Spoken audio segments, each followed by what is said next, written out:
I'm Clint, and welcome to Vibrance. In these episodes, we're going to be taking a look at the habits, health, and attitudes that help get us ahead in our life and pursuits. Now, on this episode, we're talking about success.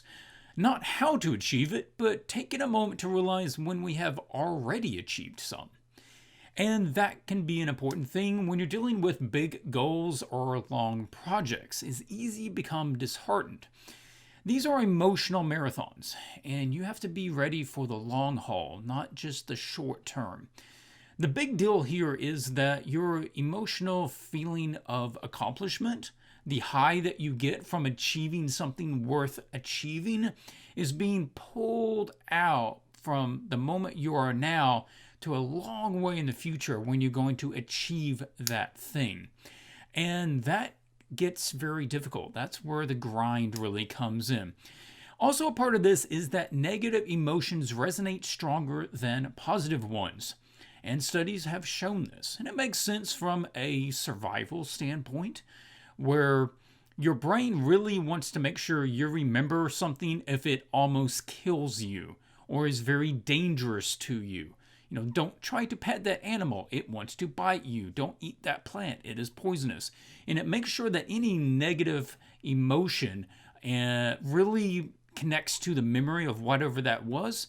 So the positive ones don't generally take root as deeply in our mind, don't make the same neural connections as the negative ones do. We have to make effort in order for that to take place, and that is crucial when you're dealing with long projects or big goals. All right, next up, let's take a look.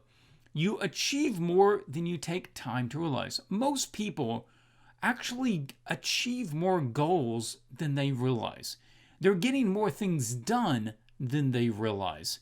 But what we have to do is take the time to actually recognize it. I was talking to my brother along these lines, and he is a chess player, a chess teacher, and has been for years and years. And he mentioned you can't just enjoy winning nationals. He was talking about a national chess tournament. You have to enjoy the thousands of hours to reach it. And it makes sense. It will take thousands of hours of study in order to reach the level and the ability that you would need to win a national event. But you can't allow yourself to only enjoy it. Say, winning nationals is my goal. Okay, that can be your goal. And I will be happy at the moment that I win that. Really, that's it? Because you're going to just give yourself what? A little slice of time where you can be feeling like you achieved something? Like you have done anything worthwhile? No, you have to recognize that you are making strides along the way. You have to recognize that you need to enjoy the process. And a lot of big goals, like something like that, you need to enjoy the process. Otherwise, it is going to grind you down by the time you get there. Moving on. Recognition. Begin recognizing your achievements and writing them in a journal. Now, that's what I have done, and I started using this one. I picked up this little guy from the mall a while back, like this little notebook. So just start writing down achievements. Now, this can be in all areas of your life. You start reading a growth book. Maybe it's business learning, whatever it is, something to help you grow. Business or financial milestones. Maybe you're always trying to achieve X amount of income for the year, and you did that, or you made your biggest sale, or something on those lines.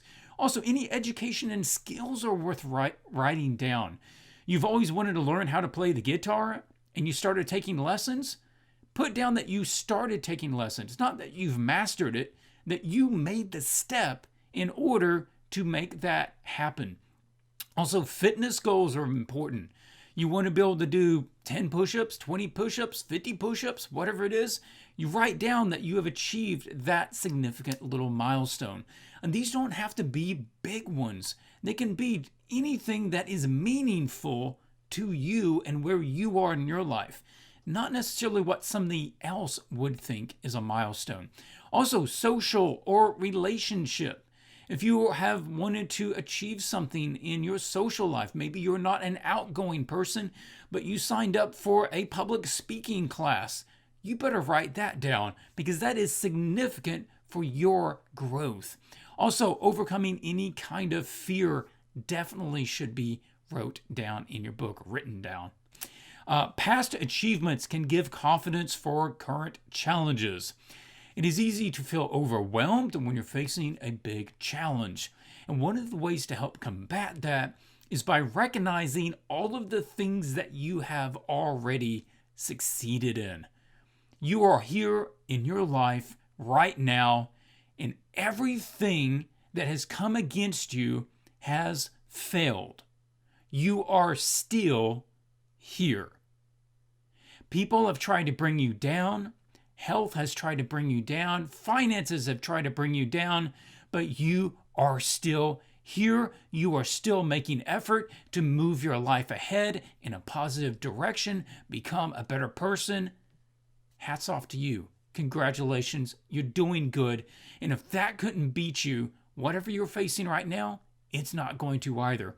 Past successes can help you have the confidence to go forwards with your current challenges. So wrapping it up, the challenge for this episode is pretty obviously start an achievement journal by milestone or date. Maybe every Friday you write down what you succeeded in that week. And I tell you what, it's good. It is good to do that because it makes you pay attention to the things that you succeed in. It makes you take a moment to recognize your efforts and your successes. And it feels good. It gives you that little high when you can open your book up and you write down a new achievement. And that's what you need. That's what helps log it in your head so that when you think back over the last year, you're going to have some good recognitions and good memories and not just things where maybe you made a failure or somewhere where you got hurt. So let me know how this is working for you guys. Start your journal. See if that makes a difference in you and your pursuits going forwards. Thank you for your time, and I'll see you next time.